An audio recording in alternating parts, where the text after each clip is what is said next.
राजकुमार दक्ष अमीर व्यापारी के पीछे पीछे उसके महल में पहुंचा। उसने व्यापारी को प्रणाम करके बोला, महाशय, मैंने आपका नाम बहुत सुना है। आपके कारोबार के चर्चे दूर दूर तक मशहूर हैं। मैं आपसे सहायता की आशा लेकर आया हूँ।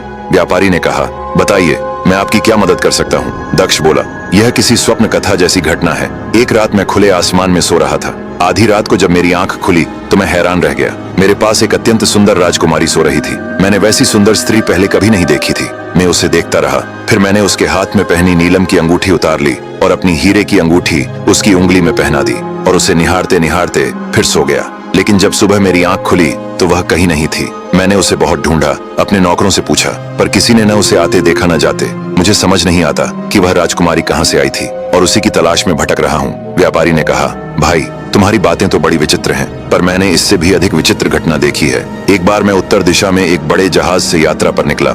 कई स्थानों से होता हुआ व्यापार करके आगे बढ़ रहा था कि समुद्र तट पर मुझे एक नाविक मिला। हमने एक दूसरे से परिचय किया और बातें करने लगे। मैंने उससे पूछा, आप किस उद्देश्य से निकले हैं? उसने कहा, यहाँ से 7 कोस की दूरी पर एक द्वीप है जहाँ अपार खजाना छिपा है, इतना कि हम 7 पीढ़ियां तक आराम से जी सकती हैं। पर उस खजाने तक पहुँचने में एक समस्या है। इस पुस्तक में उस खजाने का नक्शा छिपा है और यह भी लिखा है कि उसकी रखवाली एक भयंकर ड्रैगन करता है। वह ड्रैगन अपनी शक्तियों से उस द्वीप और खजाने को अदृश्य कर देता है। केवल पूर्णिमा की रात को वह खजाना दिखाई देता है और तभी उसे पाया जा सकता है, और मैं वही जा रहा हूँ। इतना अधिक खजाने का वर्णन सुनकर मेरे मन में लालच आ गया और मैंने उस नाविक को मार डाला और उसकी रहस्यमयी पुस्तक लेकर सैनिकों के साथ नक्शे के अनुसार आगे बढ़ा। अब आगे की कहानी जानने के लिए देखिए अगला भाग।